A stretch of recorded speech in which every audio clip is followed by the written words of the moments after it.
விஜய் அண்ணன் உங்க பார்வையில நல்லவரா கூட இருக்கட்டும், ஆனா அவர் அறிவுள்ளவரா? அவருக்கு வந்து நம்ம ஜெயிச்சோம்னா என்ன பண்ண போறோம்னு அவருக்கு ஏதாவது தெரியுமா?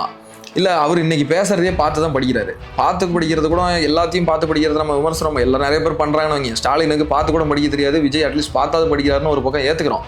ஆனா கூட வெற்றி பெற்றா என்ன பண்ண போறோம்? இது வரைக்கும் அதாவது இப்போ ஒருத்தர் வந்து நம்ம கிட்ட கஷ்டப்படுறேன்னு ஒரு 100 ரூபா கேட்கறாங்கன்னா நம்ம கொடுக்குறோம்னா நம்ம நல்லவர் தான். அந்த மாதிரி வந்து அவர் வந்து சில உதவிகளை இந்த மாதிரி பண்றாங்க. அவங்க கட்சிக்காரங்களுமே என்ன பண்றாங்கன்னா, இப்போ நாவப்பழம் வைக்கிறவங்களுக்கு வந்து அந்த நாவப்பழத்தை வாங்கிட்டு ரீல்ஸ் போடுறது, அந்த அது மாதிரி ஒரு மருத்துவ முகாம் பண்றேன், இதெல்லாம் ரத்த தான முகாம் பண்றேன், இதெல்லாம் நாங்கள் கொச்சப்படுத்தலை. அதெல்லாம் நாங்கள் வாழ்த்துறோம், வரவேற்கிறோம். உண்மையிலேயே அது வந்து மக்களுக்கான ஒரு சேவை தான். ஆனால் இதுதான் அரசியலானா அது அரசியல் கிடையாது. ஏன்னா இதை தாண்டி நம்ம வெற்றி பெற்றா எப்படி நம்ம உரிமைகளை வாங்க போறோம் பக்கத்து மாநிலத்துல இருந்து, நம்ம என்ன ஸ்கீம் எல்லாம் கொண்டுகிட்டு வர போறோம். இது வரைக்கும் இப்ப ஒருத்தன் திருடுறான்னா, விஜய் ஒரு நல்லவர் என்ன பண்ணுவார்னா தான் திருட மாட்டாரு. ஆனா அறிவுள்ளவனுக்கு தான் தெரியும் இவன் எப்படிலாம் திருடுவான்னு அவனுக்கு தெரியும், இவன் திருடுறதை எப்படி தடுக்கலான்னு தெரியும். திருடுனா அந்த சட்டத்தை வந்து இப்ப இந்த சட்டம் வந்து சரியில்லை, அந்த சட்டத்தை மாற்றணும்னாலும் அறிவு வேணும்.